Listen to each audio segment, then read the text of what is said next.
Hello friends, ಎಲ್ಲರೂ ಹೇಗಿದ್ದೀರಾ? ಹಾಗೆ ಒಂದು ಹೊಸ ವಿಡಿಯೋ ತಂದಿದ್ದೀನಿ ನೋಡಿ. ಮಕ್ಕಳಿಗೆ ತುಂಬ ಇಷ್ಟ ಆಗುತ್ತೆ ಈ ಥರ ಮಾಡಿಕೊಟ್ರೆ. ಸ್ನ್ಯಾಕ್ಸ್ ಥರ ಬ್ರೆಡ್ ಬೋಂಡ ಥರ ಇದೆ ಇದು. ಬ್ರೆಡ್ ಬೋಂಡ ಅಂತ ಇದು. ನೀವು ಒಂದ್ಸತಿ ಟ್ರೈ ಮಾಡಿ. ಇಷ್ಟ ಆದರೆ ಲೈಕ್ ಮಾಡಿ, ಸಬ್ಸ್ಕ್ರೈಬ್ ಮಾಡಿ. ಫಸ್ಟು ಒಂದು ಬೌಲಲ್ಲಿ ಕಡಲೆ ಹಸಿಟ್ಟು ತಗೊಳ್ಳಿ, 2 ಕಪ್ಪಷ್ಟು. 1.5 ಕಪ್ಪಷ್ಟು, 2 ಕಪ್ಪಷ್ಟು ಕಡಲೆ ಹಸಿಟ್ಟು ತಗೊಳ್ಳಿ. ನೆಕ್ಸ್ಟು ನೀವು 1-1.5 ಚಮಚಷ್ಟು ಉಪ್ಪು ಹಾಕ್ಕೊಳ್ಳಿ. ಖಾರ 1.5 ಚಮಚದಷ್ಟು ಖಾರ ಹಾಕ್ಕೊಳ್ಳಿ. 1 ಸ್ಪೂನಷ್ಟು ಸೋಡಾ ಹಾಕ್ಕೊಳ್ಳಿ. ನೆಕ್ಸ್ಟು ಏನು ಮಾಡಬೇಕು ಅಂದರೆ, ಇದಕ್ಕೆ ನೀರು ಹಾಕಿ ಕಲಿಸ್ಕೊಬೇಕು ಗಟ್ಟಿಗೆ.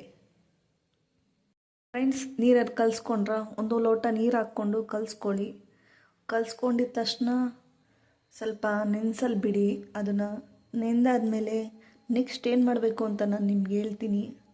ಅದೇ ಥರ ಫಾಲೋ ಮಾಡಿ.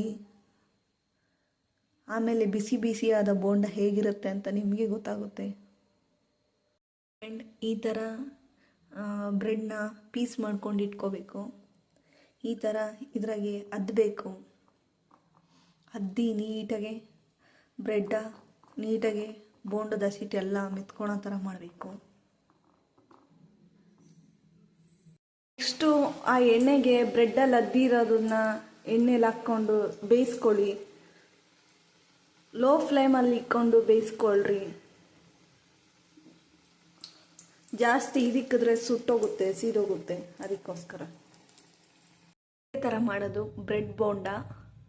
ನಿಮಗೆ ಇನ್ನೂ ತೋರಿಸ್ತೀನಿ ಮುಂದೆ ಏನು ಮಾಡಬೇಕು ಅಂತ. ಮೆಣಸಿನ್ಕಾಯಿ ಖಾರ. ಇವಾಗ ಬ್ರೆಡ್ ಬೋಂಡಾಗೆ ಸ್ವಲ್ಪ ಸವರ್ಕೊಳ್ಳಿ. ಹೋಮ್ ಮೇಡ್ ಬ್ರೆಡ್ ಬೋಂಡ ರೆಡಿಯಾಗಿದೆ. ಈಗ ತಿನ್ನಲು ಸವಿಯಲು ಸಿದ್ಧರಾಗಿರಿ. ನೋಡಿ, ಈ ಥರ ಹಿಂಗೆ ಬರ್ತಿದೆ ಬೋಂಡ. ತಿನ್ನಿ.